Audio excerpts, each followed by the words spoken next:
So how do you like this exalted atmosphere here? It's good?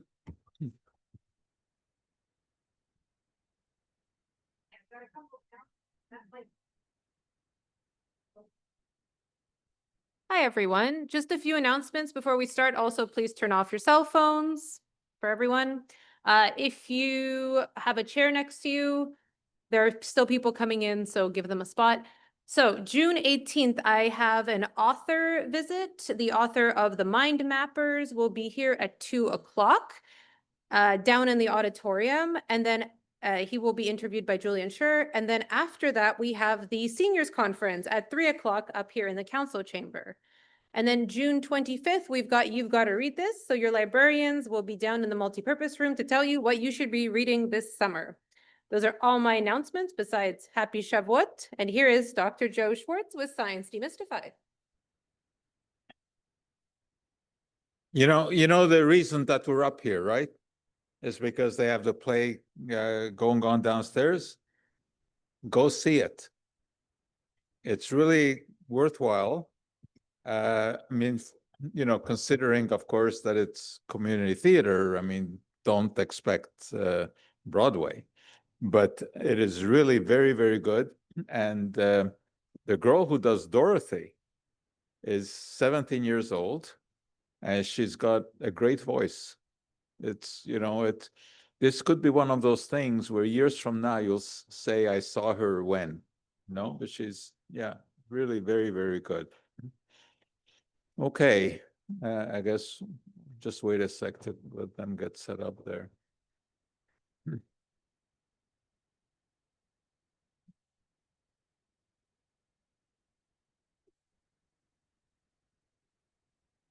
And she really is 17 playing the role of a 17-year-old, whereas Judy Garland was, I think, 24 when she was playing the role of a 17.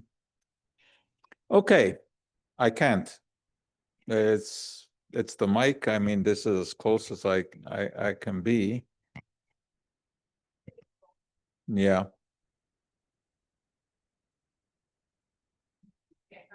Okay, is that better? Okay. But you're getting some feedback though, no? Okay, that's good. All right. Well, yeah. Okay, let's see how that works. Okay. So, the story of plastics. And what an intriguing story it is. My first encounter with plastics was very, very long ago. I was in elementary school, and I was reading comics, as everyone did in those days, and Plastic Man was one that I came across. And this originally had appeared in a police comic, where it described how he came to be Plastic Man. Originally, he was a bad guy. He was a robber trying to rob the company, and he fell into this vat of acid, and that converted him into Plastic Man. All of a sudden, he could stretch in every way, And he became literally the long arm of the law because he could just reach out and then catch people. So anyway, that's how I became acquainted with this. I never kept a comic. I mean, those days we didn't keep comics. You didn't have it in your idea that, you know, in the future these could be valuable.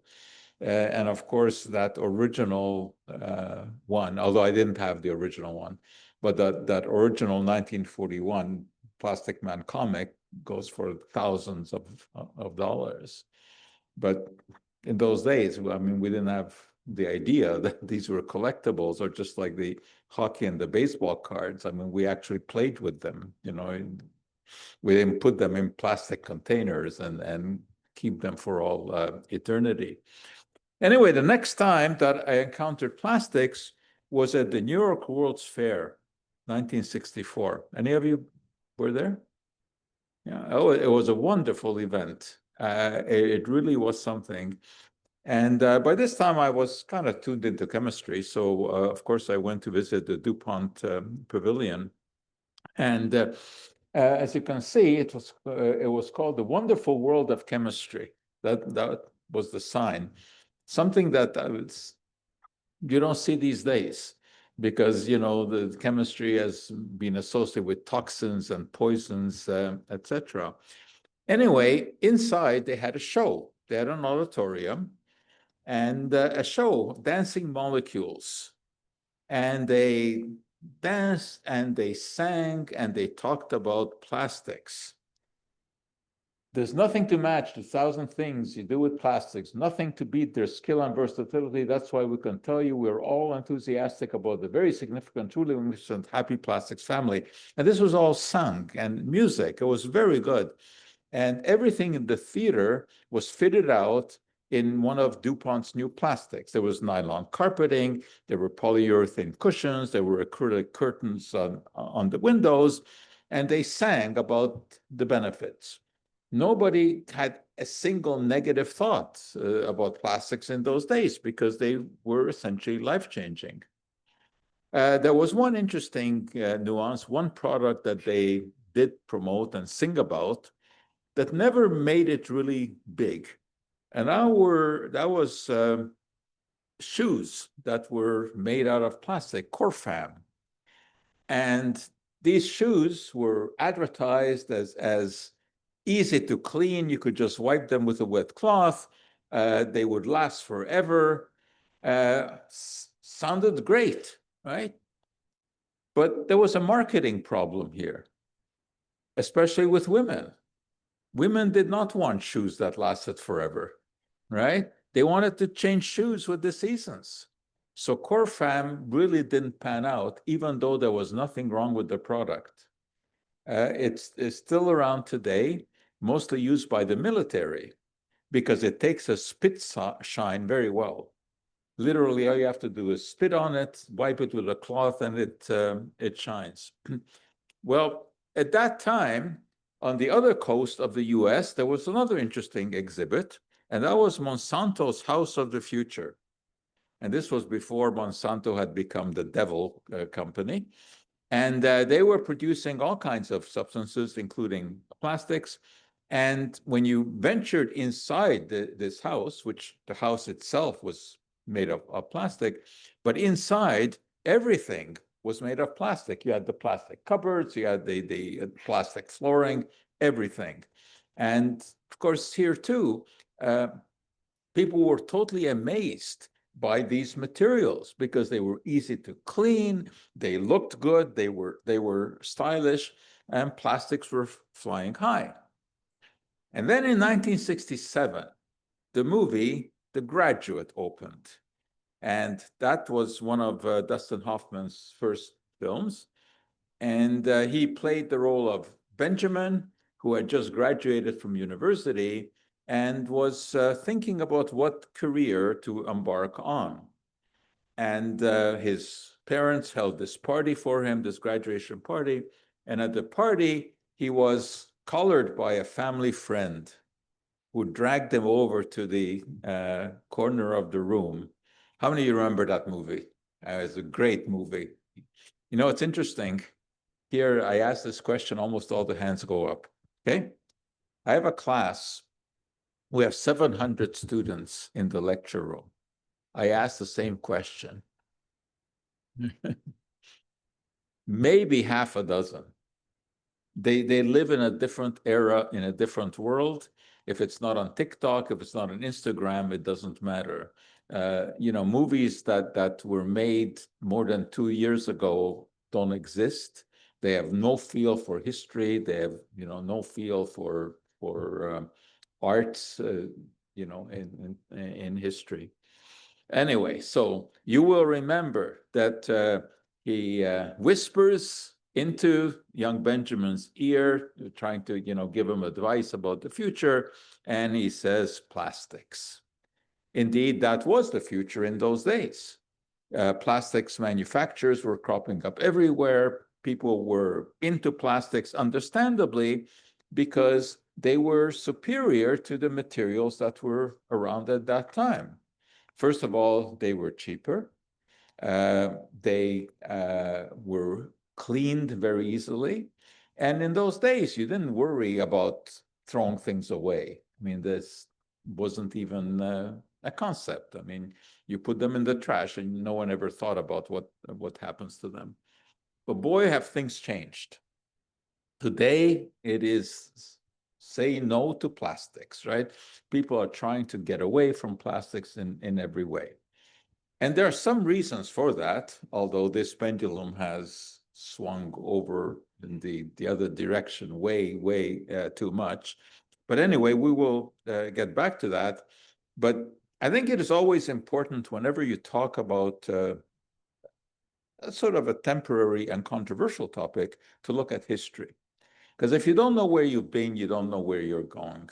So history is always important. So we'll take a bit of a historical look. In terms of chemicals, plastics belong into a family we call polymers, where you have small molecules that are joined together in a chain, very much like you can take beads and make a necklace out of them. Now, there are natural polymers out there. And so they're not all man-made. Shellac is one of these. Now, you're probably familiar with shellac because it's stuff that you varnish furniture with, but you probably don't know where this really comes from. Believe it or not, shellac is an exudate of an insect. Tiny little insects live on a special kind of tree in Asia, and they spend their whole life glued to the tree. They suck the sap, that's their nutrition. But in order to stay on the tree, they exude this glue. That glue is shellac. And that can be collected, it can be melted down, and it can be formed into all kinds of objects.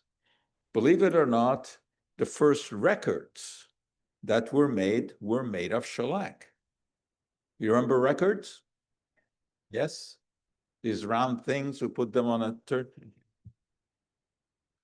I asked that question in my class too.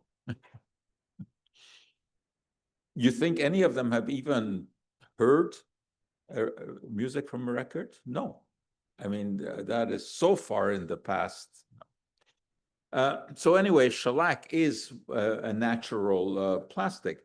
Another one is gutta percha, which is the sap of a tree, very similar to the rubber tree. And you tap it, thing oozes out, and when the water from it evaporates, it leaves behind this resin, and it's actually a plastic. By definition, a plastic is a material that you can melt, form into some shape, and that it will retain that shape.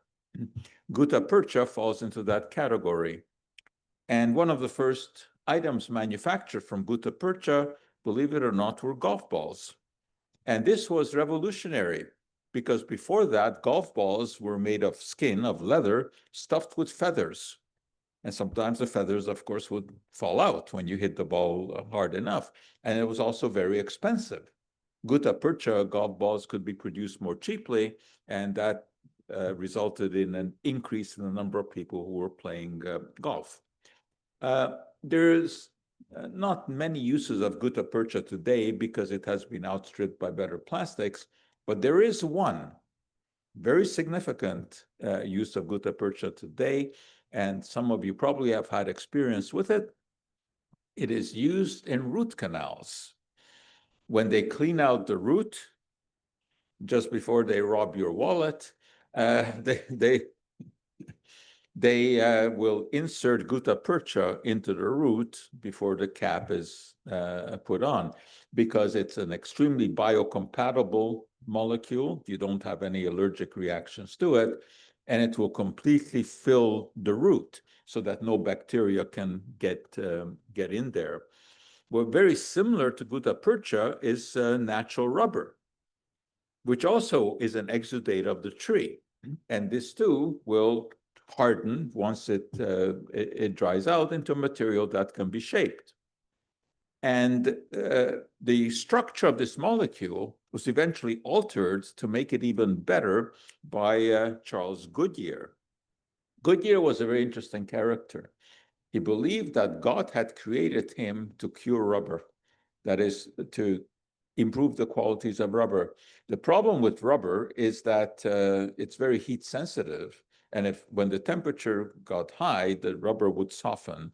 So for example, raincoats that had a rubber lining, Macintoshes, they were called, invented by a Scottish guy called Mackintosh, which worked very well in Scotland. But in the heat of the American summer, the rubber started to drip out. So Goodyear thought that he would find a way to improve the qualities, and he tried. He mixed the molten rubber with all kinds of things, including soups and cream cheese. None of it worked. And one day, while he was working in the kitchen, that was his home laboratory, he happened to spill some of this rubber on the stove, where he had also previously spilled some sulfur. And the hot rubber reacted with the sulfur, and its properties were completely changed. No longer would it soften. Once it had hardened, no longer would become malleable when it was exposed to heat. So you could make all kinds of objects out of it. He patented it, hoping that he would make a fortune off of it. Never really happened, but he did make a very big contribution to science because of all the rubber items he was able to manufacture. And these were displayed in 1851 at the great world exhibition, the Crystal Palace exhibition in London in 1851. And people just wondered at these items. For example, this large pontoon boat was made of rubber. Nobody had ever seen anything like that before. Boats had to be made of wood. But here was a boat that was made of rubber. And not only that, you could form this rubber into all kinds of other items too. All of these, the dice and the jewelry were made of rubber.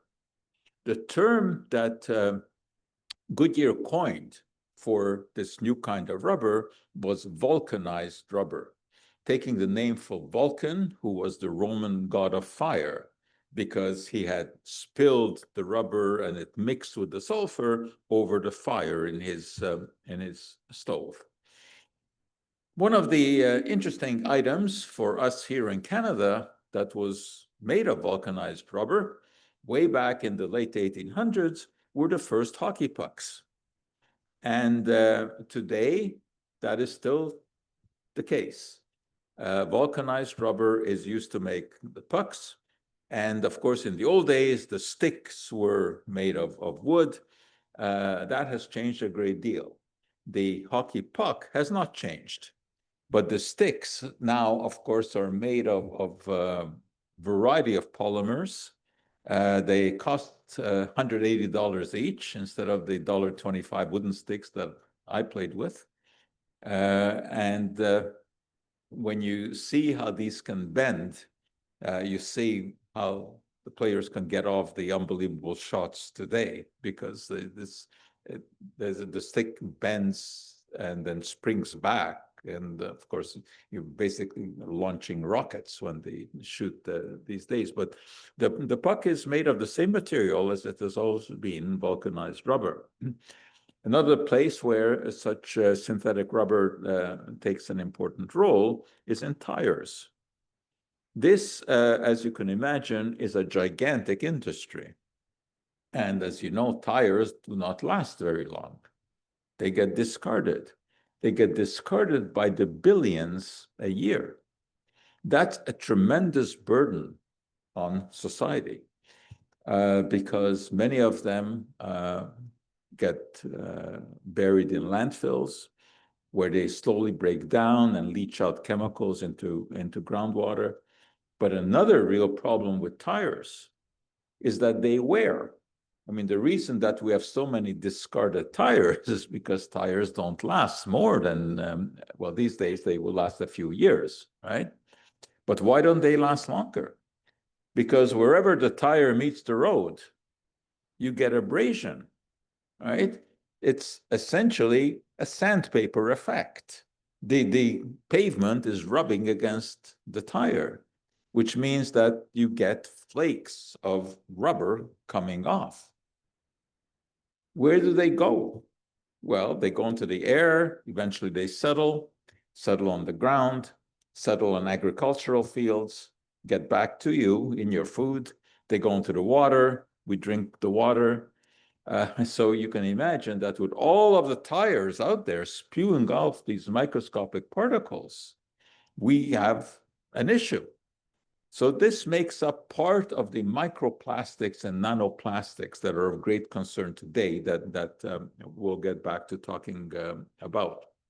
So, but these were natural polymers, right? Both gutta percha and shellac and rubber, these come from nature. The first really synthetic polymers also derived from nature, but they were chemically manipulated. So cellulose is the most abundant macromolecule in the world because all plants, all trees, and everything are essentially made of cellulose. However, cellulose is not a plastic material, but you can change it. You can modify this, chemically speaking, and you develop a plastic material. How did this happen? And therein lies an interesting facet of history. And this takes us back, as you can see, more than a century to 1845, and Friedrich Schwarcz, a Swiss chemist, who at least according to the story, used to take some of his work home with him, and he would work in his kitchen. And one day he was working with some acids, sulfuric acid and nitric acid, which he happened to spill on the floor accidentally. Now, luckily for him, Frau Schwarcz wasn't home at the time.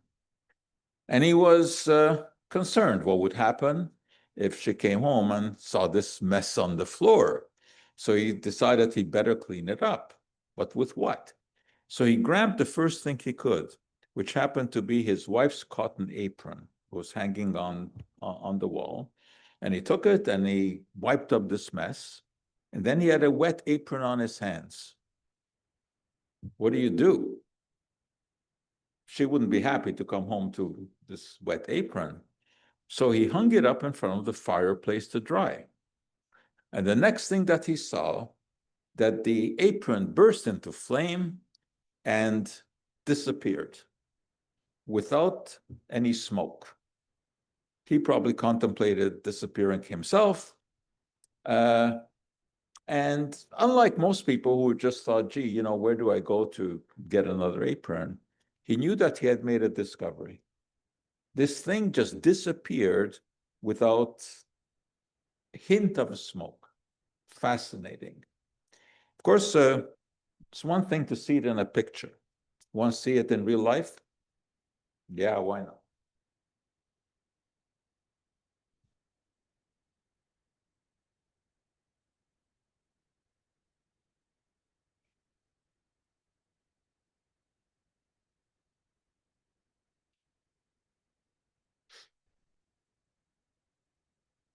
This is a time usually when people who run the buildings where I do this cringe in horror.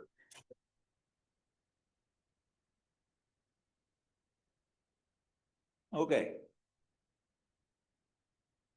Wet apron.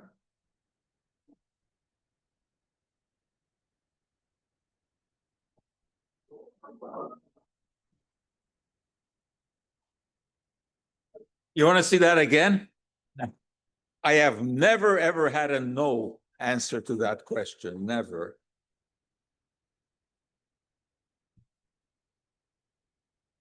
Everybody likes to see things burn and explode. You know, whether you're talking to kindergarten children or PhDs.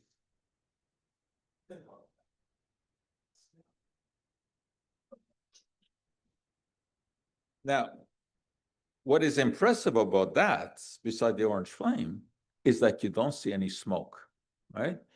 So, of course, he noted this. And in those days, there was a big concern about using gunpowder because old-fashioned gunpowder was made of sulfur, charcoal, and saltpeter, and it left a big cloud of smoke. So on the battlefield, when a soldier would fire a weapon, there would be this cloud of smoke over him, telling the enemy exactly where it was. So the invention of smokeless gunpowder based on this accident was world-changing. And the gunpowder that we use today is exactly the same. It is nitrocellulose. But that's not the important part of the story for us here today. The important part is that Chambine, together with Louis Menard, found that when you dissolved this material, which came to be called gun cotton, in a solvent, and let the solvent evaporate, you'd be left behind with a plasticky material. The first use of this plasticky material was in an invisible coating for cuts. Instead of a Band-Aid, you would just put this on and it would protect it from exposure to the air and from exposure to microorganisms. This material was called collodion, and it's actually still around today. You can still buy collodion. Of course, it's not as important today as it used to be because we have all kinds of bandages. But the biggest contribution that collodion made to history was in the creation of really a novel plastic.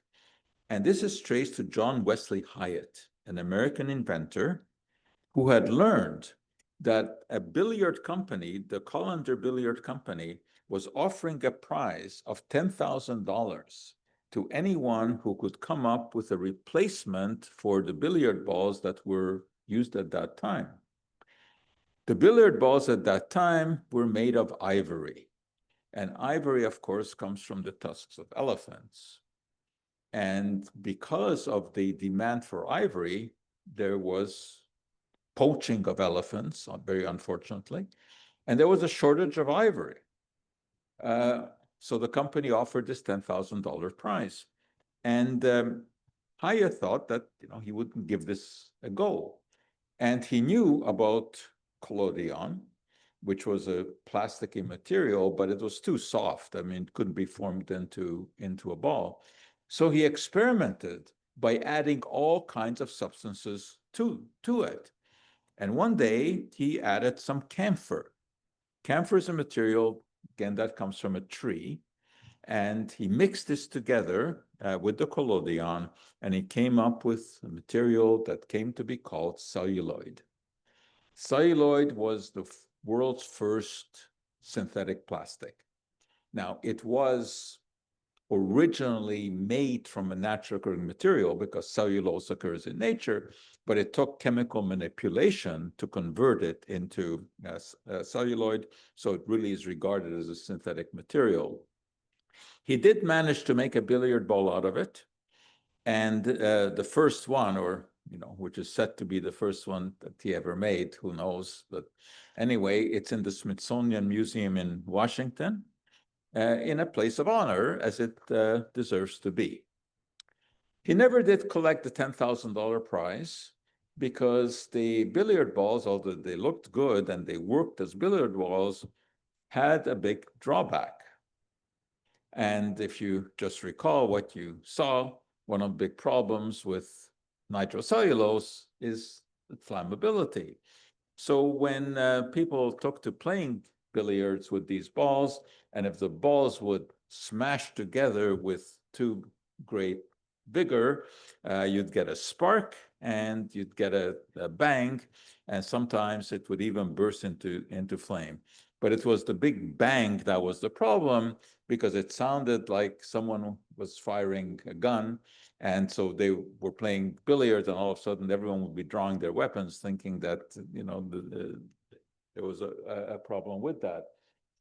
So as you can see, this was the problem, that it was flammable, even though it was a wonderful material. It looked like ivory, it felt like ivory, but the drawback was that it was flammable. But nevertheless, for a while, it was produced, and the location where these were first made is still regarded and revered as the birth of the modern plastics industry. And Hyatt eventually did build a factory in Newark, New Jersey, to manufacture celluloid. It didn't work for billiard balls, but it worked very well for other items. For example, these combs and mirrors and brushes made of celluloid. And if you look at celluloid materials, I mean, they look beautiful, shiny. They look really like they were ivory. And if you look at this doll made of celluloid, I mean, looks fantastic, right? And this was made in the late 1800s. Of course, you don't want to get too close to it with a match, obviously. But in terms of visuals, celluloid was very acceptable. One of the more interesting uses to which it was put was to manufacture detachable gentlemen's collars. And this was quite in vogue in those days. Gentlemen would not change their shirts every day. They wore vests over it. They would just change the collar every day. So unless you got too close to him, they looked very good, because the collar that was made of celluloid could be easily rinsed in water. And it was, you know, all you had to do every day was just to rinse it off. It dried very easily, and you would use it the next day. There was a sort of a interesting footnote to this, of a racist variety, because in those days, laundries were usually manned and womaned by Chinese. Chinese had come to America, the men mostly to build the railroad, and the women ran laundries. And just about the whole laundry industry was Chinese. And as you can see in this ad, of course, which would be totally unacceptable today, celluloid was advertised as putting the Chinese laundries out of business, right? There was one item that really didn't work very well made out of celluloid, even though it was manufactured. That was teeth. Because one of the problems with celluloid is beside the flammability, is that with high temperatures, it will soften a little bit. So if you had these teeth and you drank your coffee or your teeth, you know, all of a sudden your teeth would fall out of your mouth, which was not very good. And then Count Hilaire de Chardonnay in France had another idea.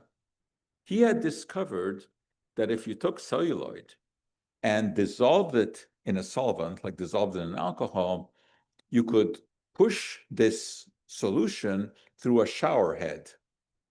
It's called a spinneret. Tiny, tiny holes. And you'd have threads coming out. And as the solvent evaporated, you'd have left behind a material that looked and felt like silk. So this was the first ever synthetic fiber. And it was exhibited in 1889 at the World's Fair in Paris. which incidentally was the World's Fair for which the Eiffel Tower was built. And people were absolutely amazed at this new fabric, because when you had shirt or scarf woven out of this, it was just like silk. Silk, of course, was much, much more expensive. So this new rayon, as it was called, because it shone when the rays of the sun hit it, went into production. And it was a hot item. Unfortunately, it turned out that this hot item did not do very well with heat. And in the factory, when it was produced, sometimes the machinery would produce a spark, and you can imagine what that did, which led to the workers in the factory calling it mother-in-law silk. Some of you may relate to that, the explosive nature of that species. But maybe the most famous use of celluloid was in the movie industry, which today is still sometimes referred to as the celluloid industry. And this traces back to George Eastman, who found that celluloid was just the right material on which the silver salts could be coated. And those, of course, are the key to photography. All photography works because light will interact with silver salts, convert it into metallic silver. That's how you form the image. So the very first movie films were all celluloid based. And the very first movie ever made was one by Thomas Edison, who, of course, was probably the greatest inventor of all time, certainly judging by the number of patents that he holds. And first movie was only about 10 seconds long. And here are the still frames from it. It was a worker in Edison's so-called invention factory, which is what he called his laboratory, but in of Fred Ott. And the movie's called The Sneeze, for the appropriate reason. It was a 10-second movie of this guy sneezing. But if you look at it, the image is pretty good. I mean, you consider that this was in the late 1800s. So Edison had a good idea there, and he had many good ideas, but he also had some bad ones in the way he imagined that this invention could be used. He knew that money could be made. I mean, Edison was not interested in anything that wouldn't make money. Edison was not a scientist for the sake of science. Edison was an inventor. And if he couldn't make money, he wasn't interested in it. So he had to devise a way that his new films could make money. His idea was the kinetoscope, which was a machine through which you would look through a lens. You cranked the handle that would turn the film. And he envisioned these emporiums where people would pay and look at the films. And he thought that this would be great because you needed a machine for every person. And, you know, he envisioned many, many people coming to these emporiums, and each of them would be charged. Didn't quite work out like that. Why? Because he was scooped by the Lumiere brothers in France, who discovered that there was another way to show these pictures. You could just shine light through them and project an image onto a screen. And hundreds of people could see this at the same time. So this was one of Edison's mistakes. But the other problem with the celluloid film was that, of course, the bulb, the projector bulb, produced heat. And the heat would sometimes set the film on fire. And there was an epidemic of theater fires. And many lives were lost. There was one terrible fire here in Montreal. Some of you probably know that story, where 70 children died in the 1940s. However, that fire was not caused by the film. It was due to some faulty wiring in the floor. There's actually a monument to the children that died in the Mount Royal Cemetery. It was a terrible thing. And for that reason, children were not allowed into theaters in Montreal until the 1960s. Yeah. So the downside of celluloid film was the flammability, but in the 1930s, it was replaced by cellulose acetate, which is also easy to make. You just take cellulose and you react it with essentially acetic acid, which is vinegar, and you get this. And this was safety film. So from the 1930s on, movies were safe. You didn't have to worry about the film catching fire. The problem with this is that because it was made with acetic acid, there are remnants of acetic acid, the residues in the film. And over time, this degrades the film. So all of these films that, all of the legendary movies are slowly degrading because celluloid is breaking down because of the residue of the acids. Today, of course, just about everyone uses digital photography. So you don't have this particular problem.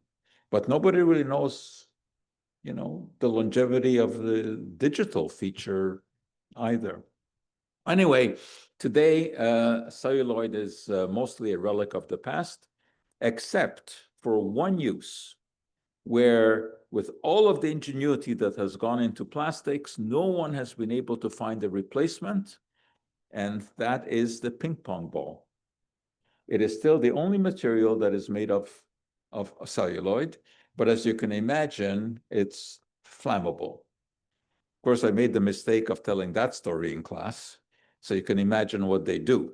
They go home, of course, and they start setting their ping pong balls on fire, which of course you can do, it happens. So this still, though, celluloid was a modification of a naturally occurring polymer, right, cellulose. The first time that a plastic was made completely from scratch was by Leo Baekeland in 1909, who took two small molecules, phenol and formaldehyde, both of them from petroleum, and he found a way using a contraption, this under high temperature, high pressure, these would bond together into long chains, which became a plastic. In all modesty, he called this Bakelite. But Bakelite turned out to be extremely useful. First of all, it was hard. It could be molded. It could be machined. It could be dyed.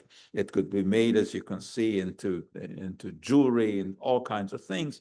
It literally was the material of 1,000 uses. And some of the original Bakelite materials, which are still around today, are beautiful. Look at this radio. And if you have one of these, I'll take it off your hands.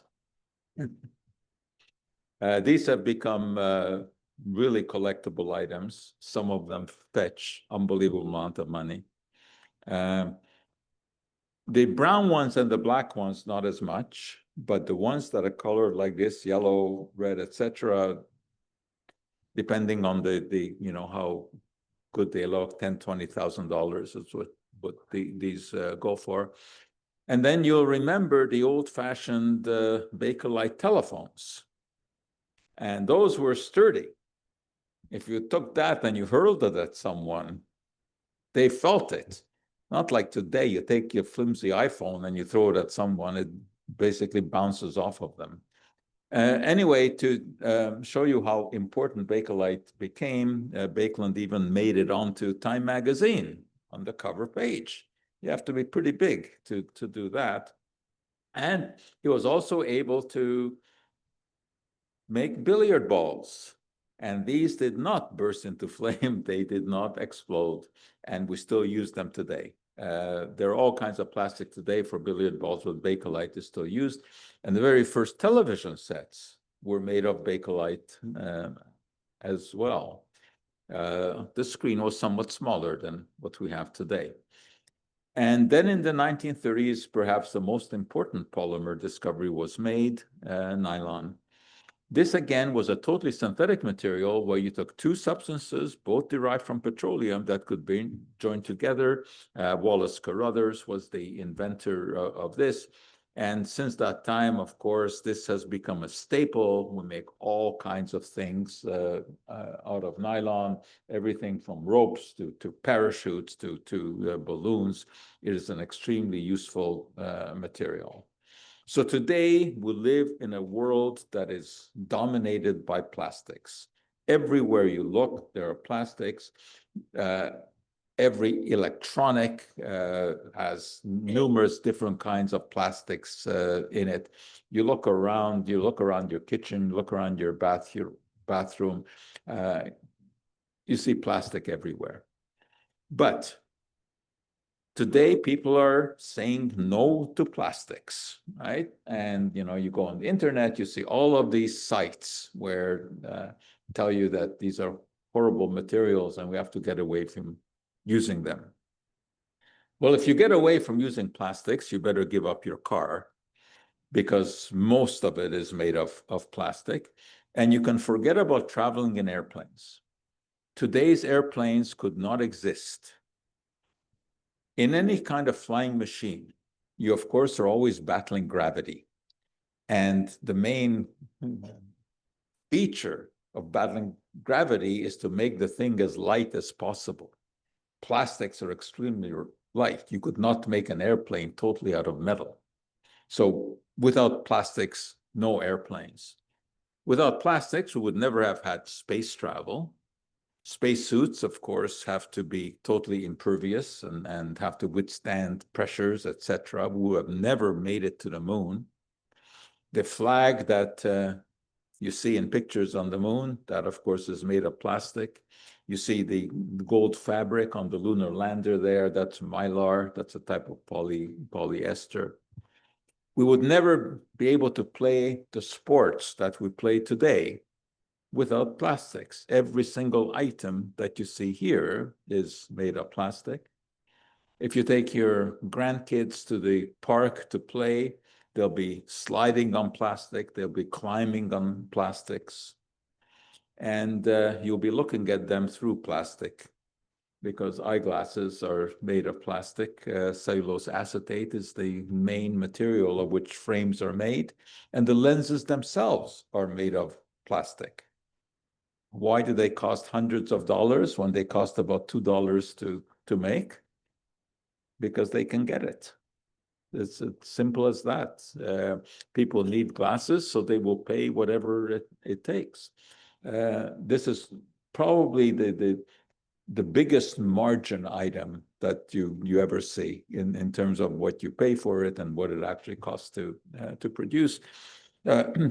Of course, that you can also make the argument, and they do make the argument, that you're also paying for all of the research that went into developing all of this.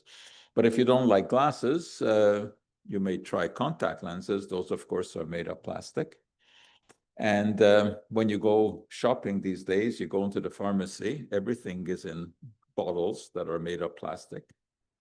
Just open up your cabinet in your bathroom where you keep your medicines. They will all be in plastic bottles. The cabinet itself is probably made of plastic. And the pills themselves are coated in plastic so that they don't dissolve in your stomach, but travel through to the intestine from where they can be properly absorbed. The personal care items that you use all come in plastic bottles. And when you go to the grocery store and you buy your berries, which everyone is urging you to do, of course, they come in plastic containers. And if they didn't, you wouldn't have them. You could not have blueberries from Chile in Canada in February if you did not have the plastic containers in which they could be shipped. And you would not have all of this packaged lettuce and vegetables if it were not for plastics. And if you ever see a construction facility, when you see a building being built, plastic is everywhere. The insulation, the supporting beams, all of this is made of plastic. And even when you think of getting rid of plastic or recycling it, where do you put it? You put it in plastic bins. And if you go to the hospital, just look around. Everything is made of plastic. A hospital could not function without plastic. You would not have defibrillators everywhere. These are made of plastic. And needless to say, you would not have your cell phones and you would not have your laptops because it's all made of plastic. But of course, today, the story isn't about the benefits of plastics. It is about the problems, which of course do exist. Unfortunately, you can go to a beach today and it looks like that, right? Where you see plastic garbage everywhere.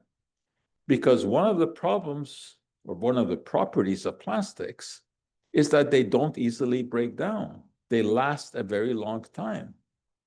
So you see them washed up beaches, but you don't need water to wash these up. They're everywhere. You can be in the desert and there's plastic because these things drift by the wind and because they're used everywhere. Bags, of course, plastic bags are discarded. So you see this. You see them blowing in the wind. You see them on trees. However, realize that that plastic bag that you're holding does not make a decision to jump out of your hand and fly into a tree, right? So yes, it's a problem when it gets into the tree, but the real problem is the person that let it go. People are the real problem because there are ways to reduce the amount of plastic waste. No, we cannot eliminate it, but there are ways to reduce it. And of course, we don't want to see scenes like this. You don't want to see birds wrapped up in plastic. You don't want to see turtles snared by discarded fishing nets. You don't want to see a bird that on decomposition reveals everything that it has eaten. Look at what is in the stomach of that poor bird. Everything from bottle caps to discarded medicine bottles to straws. And these plastic straws are all over the place. And there'll be more and more because Trump, of course, has decreed that he doesn't like paper straws. So switching back to plastic straws. It's not the worst decision he made because paper straws really are not very good, right? They don't feel good in the mouth. They also, they're not good. But also, it's important to point out that everything is more complicated than it first seems. It seems like yeah, of course, switching to paper straws from plastic should be good because paper ultimately is recyclable, right? And the trees from which it is made are, recyclable. But when you make a paper straw, it's not just rolled up paper. I mean, that wouldn't work. You have to somehow make sure that it's impervious to water and doesn't collapse when it gets wet. So the way to do that is to coat it with material that is resistant to water. And these are the so-called perfluoroalkyl substances that you've heard a great deal about. And these are a plastic material. And the reason that they're desirable in this case is because they are resistant not only to water, they're also resistant to oil. That's why they are so useful. That's why coating pizza boxes with it works. I mean, you don't want your pizza delivered so that it's sagging with moisture or with oil. Similarly, when you make your microwave popcorn, right? You don't want that bag to be all greasy. So just replacing things with paper is not so straightforward. Everything is more complicated than it first seems. And these perfluoroalkyl substances eventually wind up in the environment. and they end up in our water supply. And, we end up drinking some of these things. Now, there are other issues with plastics as well. They have all kinds of additives. One that you may have heard of are the phthalates. And the reason that these are incorporated into plastic is because it is what makes them soft and pliable.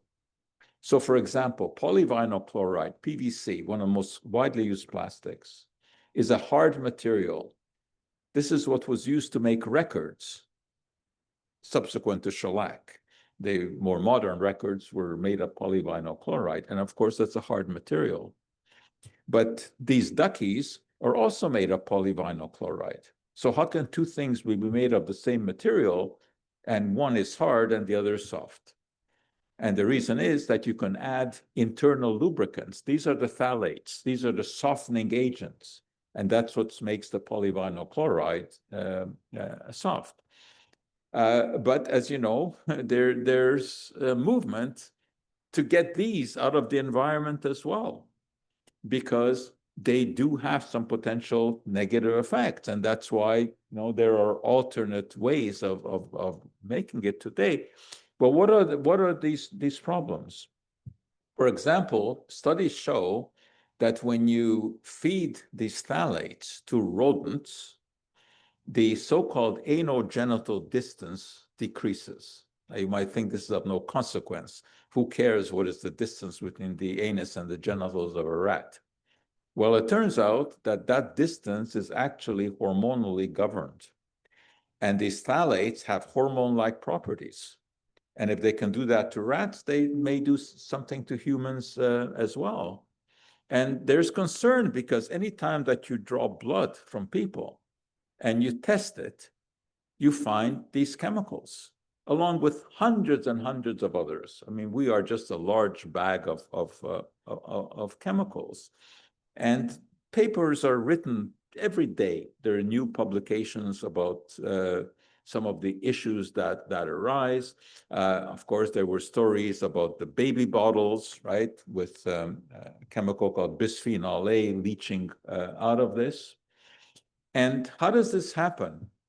Well, these baby bottles are made of a plastic called polycarbonate, which is also a totally synthetic plastic, meaning that you take two different materials, again, both of which come from petroleum, and they can be joined together to make the polycarbonate. The polycarbonate itself no longer contains the bisphenol A, which is the starting material, which is the problem. But no matter what you do, how good your processing is, there will always be some residue of the starting material. And it does have hormone-like properties, and chemicals that have hormone-like properties can be active in very, very small amounts. So that's why you have bottles today that claim to be BPA-free. They're generally made of a different kind of plastic, about which we probably know less. So, you always have to be careful about replacing one material by another. You have to be sure that your replacement is better than what you're replacing. And that isn't always clear. But the hottest and most worrisome business these days is that of microplastics or nanoplastics. Tiny, tiny bits of plastic. Not ones that you can see. So if you look at a glass of water, okay, this is not what you would see if there are micro nanoplastics in there. This is what you would see, because these things are so small that they are invisible, but they are everywhere.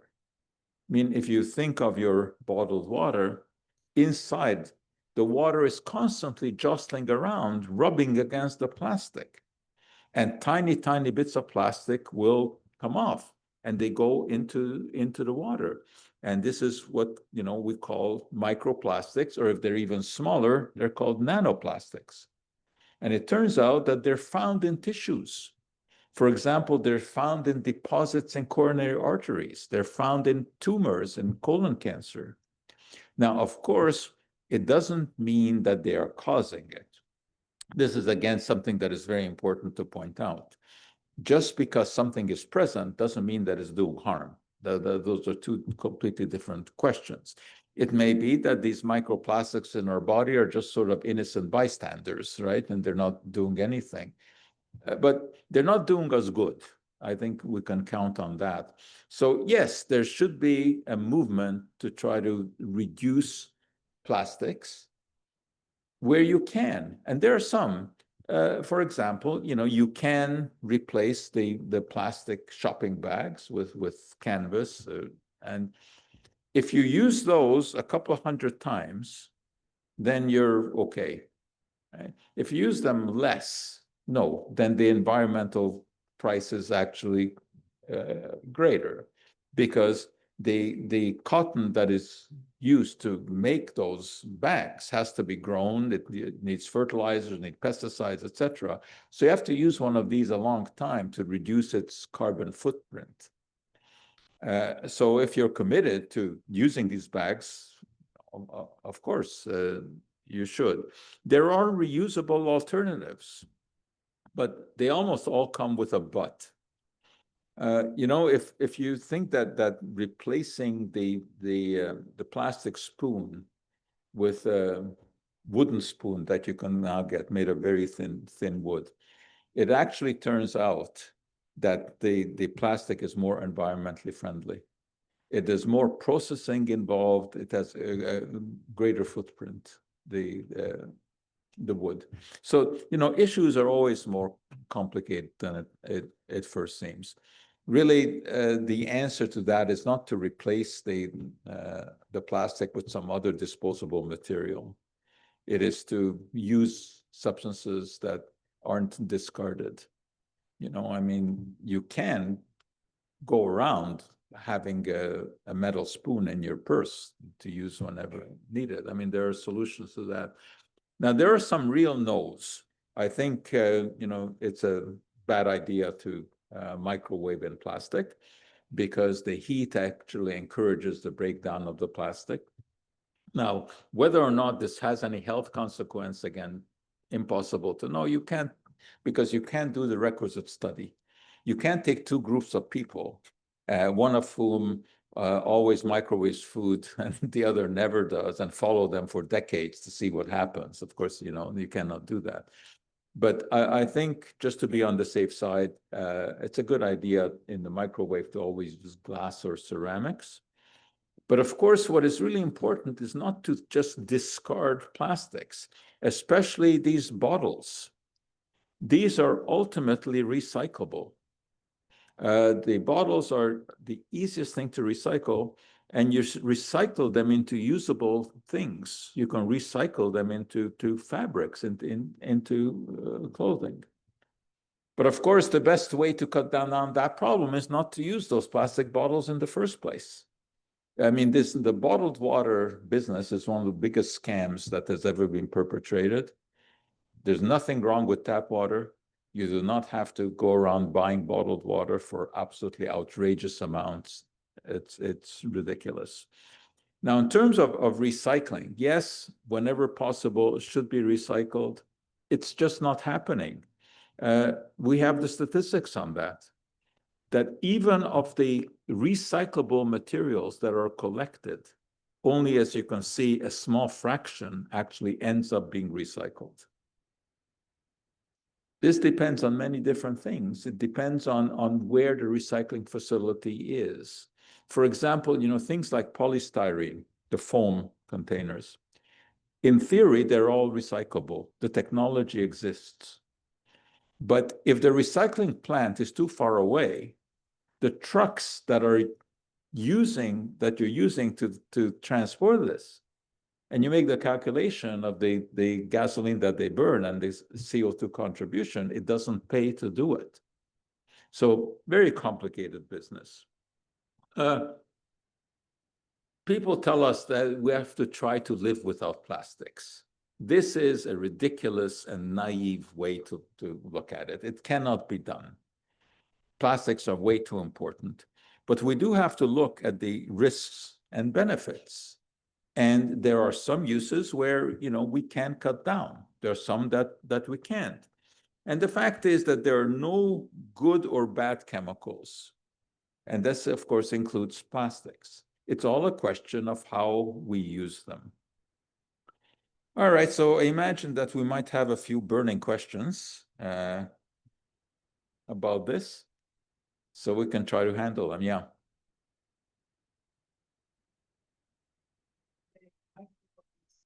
Right. This is a marketing feature that really has no scientific basis. I mean, the only thing that means is it will not melt in your microwave oven. It does not mean that it has been tested to see, if it develops microscopic cracks from which little bits can leach out. So it really doesn't mean very much. Use glass or ceramic in the microwave. Yeah.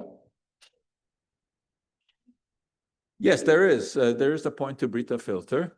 First of all, it will make the water taste better because water, of course, is chlorinated, which is very important. Chlorination of water is probably the most important technological innovation in the history of the world that saved more lives than anything else. But it also does give a bit of an off taste to the water, and the Brita filter will take out the chlorine. It will not take out the nanoplastics. But it will take out some impurities. So yes, it's worth using. Then, of course, you have to think that the filter itself is made of plastic, so plus the container. Yeah, but I think with the Brita filter, the benefits outweigh the risks. But also, of course, you see a lot of plastics, but a lot of it you don't see. I mean, all the processed food that you eat, I mean, somehow it has encountered plastic pipes and plastic machinery, and so it's unavoidable. We are filled with these things.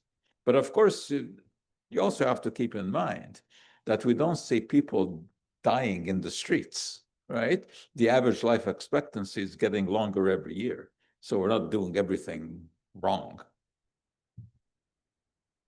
Okay, what else? Yes, ma'am. Probably not. Yeah. Well, whether the question is about microplastics and fertility, there is a fertility issue, that's for sure. Male sperm counts are decreasing. Nobody knows exactly why. In that case, it's not the microplastics per se, but it may be chemicals that are used to produce plastics. It may be the phthalates, for example. It may be additives that are put into plastics. Plastics are much, much more complicated than people think. For example, polyethylene, which is one of the simplest plastics, that's what the thin shopping bags are made of polyethylene. But that polyethylene has dozens of additives in it. Ultraviolet light filters, for example, because light will break down plastics. It has free radical scavengers. I mean, it has all kinds of things in it. And it is possible that some of those, once they get into the environment and get back into our bodies and water and food, that they have an impact on fertility. Possible. Nobody really knows, but we do see fertility counts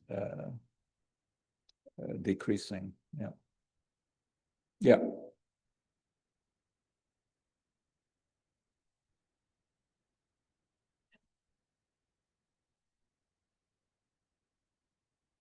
Yes, the different countries have very different regulations. Some countries, certain plastic items like plastic bags are totally illegal and you can't find them. But I don't think anyone has ever looked at what the consequences of that is, whether or not there's less illness or anything like that. But we should try to recycle as much as possible. But also, you have to understand that recyclable does not mean recycled, right?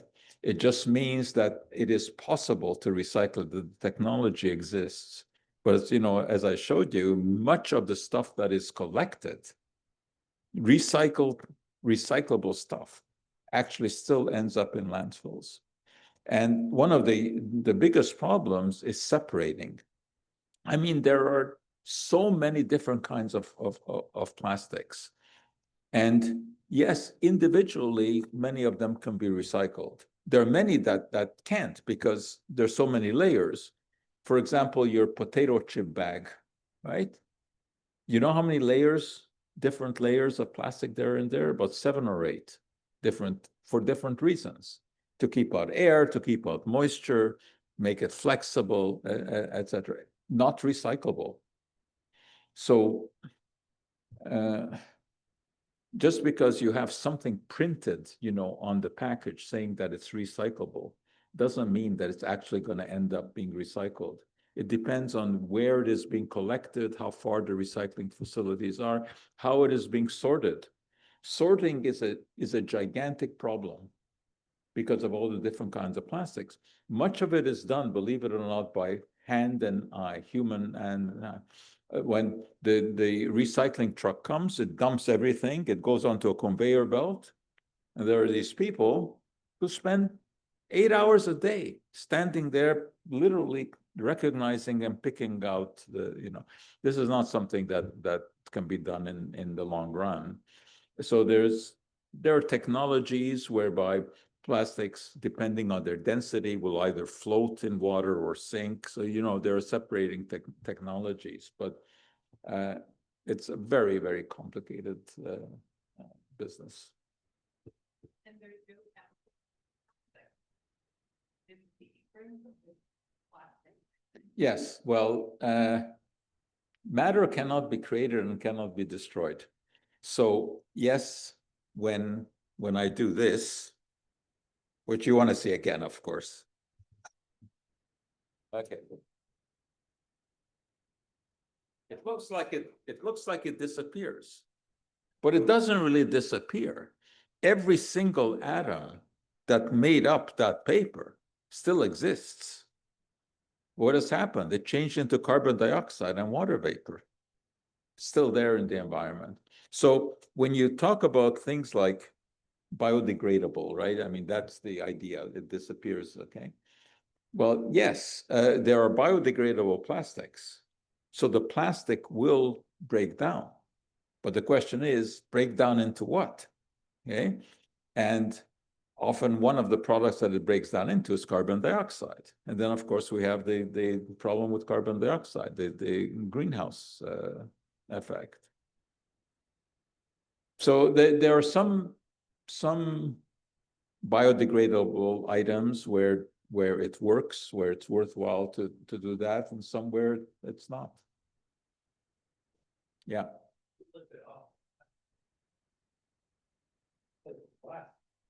To recycle? It's not hard to recycle glass at all. Glass is easily recycled. The problem is the expense. Glass, first of all, is very heavy, okay? So it takes a lot of energy to transport it to wherever it's going to be recycled. And how do you recycle glass? You have to melt it down, right? Well, where's that energy going to come from, right? You have to burn something to melt the glass. So, but when I say glass is ultimately recyclable, it is because the recycled glass is as good as the original glass. Okay, once you melt glass down and you reshape it, it's as good. Okay, that's not the same thing with plastic. With the even with the recyclable plastics, for example, the soda bottles, which can be melted down and made into new plastic, but the new plastic will be of lower quality because some of the material is destroyed during the recycling process. So, for example, when you recycle plastic, it will be recycled into a lower quality item, like into plastic lumber, for example, to make benches or, So we live in a very complicated world. That's the bottom line. But I can tell you that it would be a lot more complicated if we didn't have plastics. No. All right, so next time is July.